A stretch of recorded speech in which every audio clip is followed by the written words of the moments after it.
Hi friends, welcome to Amizhthampoo. இன்னைக்கு எல்லாருக்கும் ரொம்ப பிடிச்ச எனக்கு ரொம்ப பிடிச்ச பிரியாணி ரெசிபி தான். அதுவும் ஆம்பூர் மட்டன் தம் பிரியாணி ரெசிபி தான் பார்க்க போகிறோம். வாங்க அதுக்கு தேவையான பொருள் என்னென்னு பார்க்கலாம்.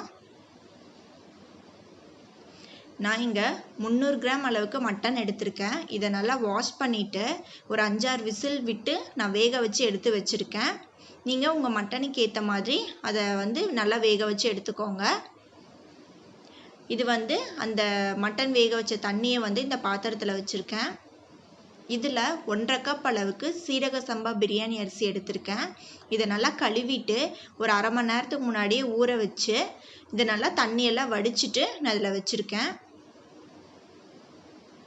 ஒரு பச்சை மிளகா, 2 பெரிய வெங்காயத்தை கட் பண்ணி வச்சுருக்கேன். ஒரு பெரிய சைஸ் தக்காளியை கட் பண்ணி வச்சுருக்கேன். கொஞ்சம் கொத்தமல்லி இலை, கொஞ்சம் புதினா, அரை கப் அளவுக்கு தயிர், 2 டேபிள் ஸ்பூன் அளவுக்கு இஞ்சி பூண்டு விழுது, தேவையான அளவு எண்ணெய், 1 ஸ்பூன் மிளகாய்த்தூள், அரை எலுமிச்சம்பழம் வச்சுருக்கேன், ஒரு பிரிஞ்சி இலை, 2 சின்ன துண்டு பட்டை, 2 கிராம்பு, 2 ஏலக்காய். வாங்க எப்படி செய்கிறதுன்னு பார்க்கலாம். அதுக்கு முன்னாடி நான் இந்த ரெசிபி யார்கிட்ட இருந்து கற்றுக்கிட்டேன்னு சொல்லிடுறேன். என்னோட காலேஜ் ஃப்ரெண்ட், அவங்க ஆம்பூர் தான். அவங்க ஃபேமிலியோடு என் வீட்டுக்கு வரும்போது அவங்க அம்மா எனக்கு பிடிக்கும்னு சொல்லி இந்த பிரியாணி செஞ்சு கொண்டு வந்தாங்க. ரொம்ப டேஸ்டியாக இருந்துச்சு. அவங்க தங்கச்சிக்கிட்ட இருந்து தான் நான் இந்த ரெசிபியை கற்றுக்கிட்டேன். 2 பேர்த்துக்கும் ரொம்ப தேங்க்ஸ். கண்டிப்பாக இந்த வீடியோவை ஃபுல்லாக பாருங்கள். என் சேனலுக்கு சப்ஸ்கிரைப் பண்ணாமல் இருந்தீங்கன்னா சப்ஸ்கிரைப் பண்ணிவிடுங்க. வாங்க வீடியோக்குள்ளே போகலாம்.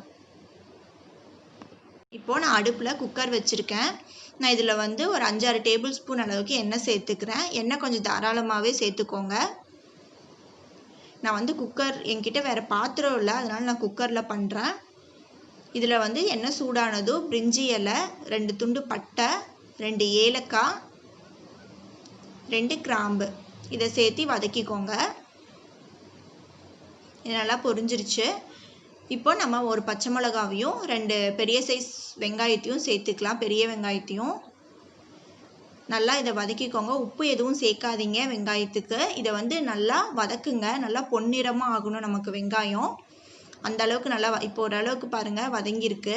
இன்னும் நமக்கு பொன்னிறமாக வரணும். எந்த அளவுக்கு நம்ம இந்த பிரியாணியை பொறுமையாக பண்ணுறோமோ அந்த அளவுக்கு நமக்கு டேஸ்ட்டு கிடைக்கும். கண்டிப்பாக பாருங்கள், இப்போ பொன்னிறமாக ஆயிடுச்சு வெங்காயம் எல்லாமே. இந்த அளவுக்கு நல்லா வதக்கிக்கோங்க. இப்போ நம்ம எடுத்து வச்சுருக்க 2 டேபிள் ஸ்பூன் அளவுக்கு இஞ்சி பூண்டு விழுது சேர்த்துக்கலாம். இதுவும் பச்சை வாசனை போகிற அளவுக்கு நல்லா பொறுமையாக வதக்கிக்கோங்க. இப்போ இதில் கொஞ்சமாக நம்ம எடுத்து வச்சதில் புதினாவையும் கொத்தமல்லி இலையும் சேர்த்து வதக்கிக்கிறேன். இப்போ எல்லாம் நல்லா வதங்கிடுச்சு. இதில் ஒரு பெரிய சைஸ் தக்காளியை நான் சேர்த்துக்கிறேன். இது தக்காளி நல்லா மசிஞ்சு நமக்கு நல்லா வெந்து வரணும், நல்லா கிரேவி மாதிரி ஆகணும். அந்த அளவுக்கு நல்லா வதக்கிக்கோங்க. நான் கொஞ்சமாக உப்பு சேர்த்து வதக்கிக்கிறேன் அந்த தக்காளிக்கு மட்டும். பாருங்கள், இப்போ தக்காளி எல்லாமே நல்லா மசிஞ்சு வெந்துடுச்சு. இப்போ நான் எடுத்து வச்சுருக்க 1 ஸ்பூன் மிளகாய்த்தூள் சேர்த்துக்கிறேன். உங்கள் காரத்துக்கு ஏற்ற மாதிரி நீங்கள் சேர்த்துக்கோங்க. ஏற்கனவே பச்சை மிளகா வேறு நம்ம ஒன்று சேர்த்துருக்கோம். இதை நல்லா வதக்கி விடுங்க. அந்த மிளகாய்த்தூளோட பச்சை வாசனைலாம் நமக்கு போகணும். பாருங்கள், இப்போ எல்லாமே நல்லா ஒன்று சேர்ந்து நமக்கு சூப்பராக ரெடியாக இருக்குது. இந்த அளவுக்கு இப்போ நம்ம வேக வச்சுருக்க 300 கிராம் மட்டனை இப்போ இதில் சேர்த்துக்கலாம். இதை நல்லா கலந்து விட்டுருங்க.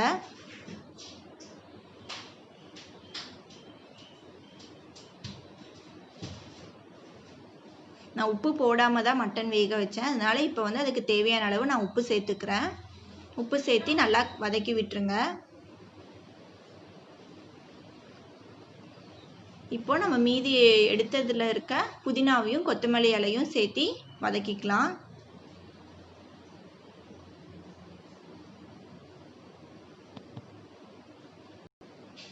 இது நல்லா கலந்ததுக்கப்புறம் எடுத்து வச்சுருக்க அரை கப் அளவுக்கு தயிர் சேர்த்து நல்லா கலந்துக்கோங்க.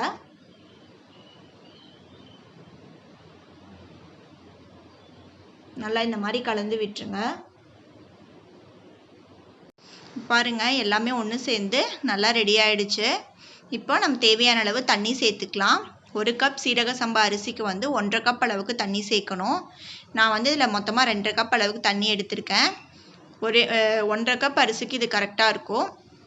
இதை நல்லா கலந்து விட்டுருங்க. தேவையான அளவு உப்பு சேர்த்திக்கோங்க.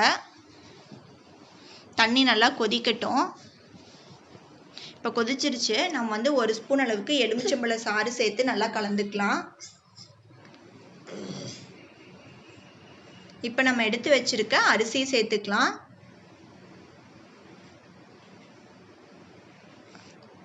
சேர்த்துட்டு இதை நல்லா கலந்து விட்டுருங்க. ஹை ஹீட்லேயே இது கொஞ்சம் வேகட்டும். தண்ணியெல்லாம் கொஞ்சம் குறையட்டும்.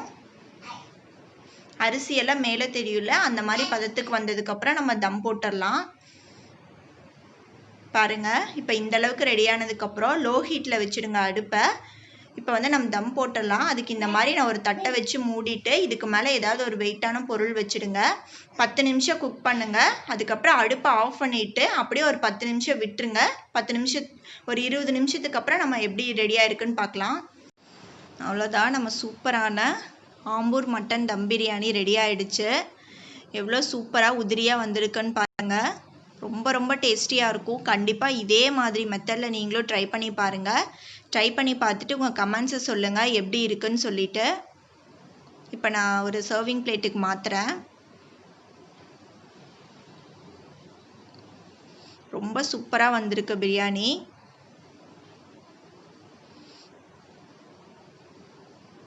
நீங்களும் இதே மாதிரி ட்ரை பண்ணி பார்த்துட்டு எப்படி இருக்குன்னு சொல்லிட்டு கண்டிப்பாக கமெண்ட் பண்ணுங்கள் கீழே.